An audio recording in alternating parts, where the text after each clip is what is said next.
So this morning I want to lay the foundation of my message by telling you some true life stories of people you may know. Number one is Steve Jobs. Can I have his picture on the screen?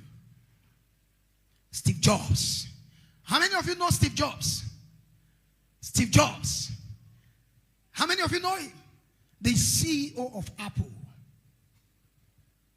Steve Jobs' biggest regrets at this moment, lying on the sick bed and recalling my own life, I realized that all the recognition and worth that I took so much pride in still can't give me the joy of a happy family. I wanted my kids to know me. I wasn't always there for them. And I wanted them to know why and to understand what I did.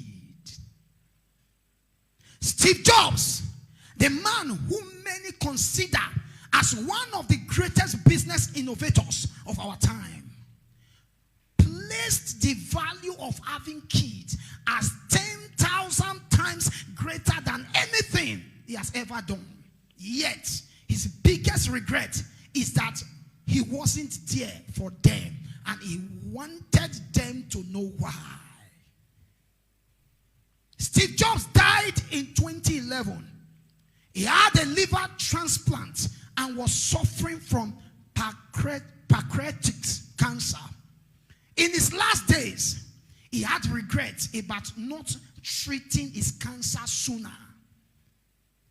In his autobiography, he mentioned both of these two regrets. Number one, not treating his cancer sooner. He regretted ignoring his health. Number two, not being there for his kids. He regretted his family dynamics. There's nobody that doesn't know Steve Jobs. Steve Jobs was a great man. Steve Jobs is the founder of Apple. Steve Jobs was the man that went to meet a man who was working as a manager of a bottling company. He said to him, I want to bring you out of poverty. Can you imagine? You meet somebody working as a manager in Coca-Cola and you say to him, I want to bring you out of poverty. And the person that is talking does not even have results yet. But he went to meet that his friend. He told him, will you keep bottling sugar and water all your life? Come on, leave this place. Follow me to the garage. Let's change the world. And really, that man followed him. And they created Apple. And he was a great man, great guy. But when he was dying at his sick bed, his greatest regrets was that he did not have time for his family.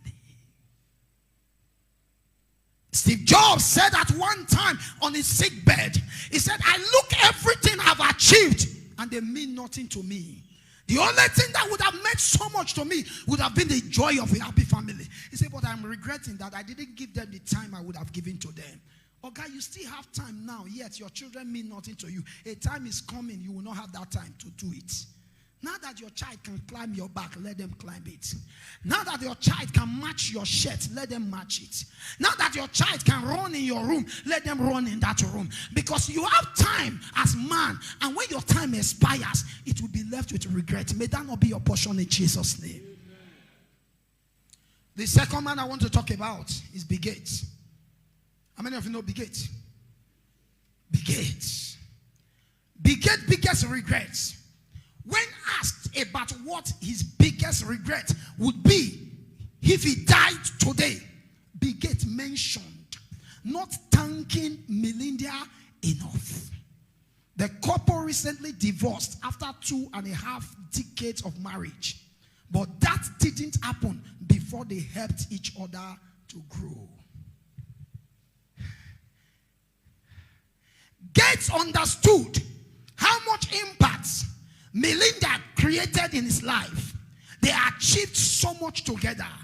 He realized that Melinda deserved more attention and appreciation from him. Hear me. You may never know the value of what you have until you have lost it. You see that job? That job that make you can't ask your wife, how are you doing? You see that business that make you can't even ask your wife, are you fine? One day you will marry that business. Bill Gates is still alive. But the wife has said, I'm done with him. He has the whole money in the world, but yet could not give an attention to a woman.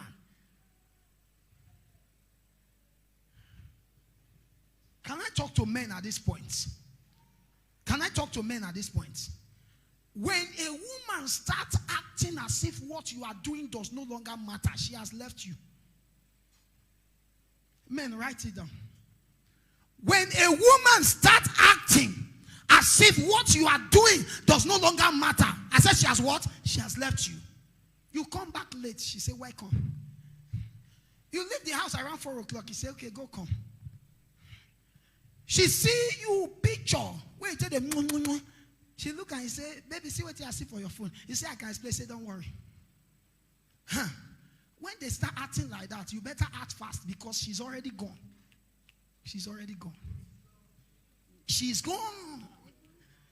There are so many women in marriages today. The husband has still claimed my wife. The wife don't go. She's only waiting for the right time to back. She's only waiting for that language, the one that breaks the camel's back. You know, that is the language. When they speak it to you, you don't know where to come out from. You say, Pastor, I tried, I did my best. But the one that breaks the camel's back, that one that breaks the camel's back is not the most important. The one that caused it started from the days you started looking at her as if she's rag. No woman is a fool. If a woman respects you, do your best to reciprocate that respect, because respect is reciprocal. If you hear me say, I hear you. Your wife is asking you, baby, who did you sign a check of 2 million for? You say, are you going to tell me I spend my money? Are you going to tell me? You forgot that when she got married to you, now room and parlor you did. Even room and parlor, one room. When she got married to you, you were in one room. And now you built a duplex. And you say she can't question what you have? Where have you seen a single person making it in life?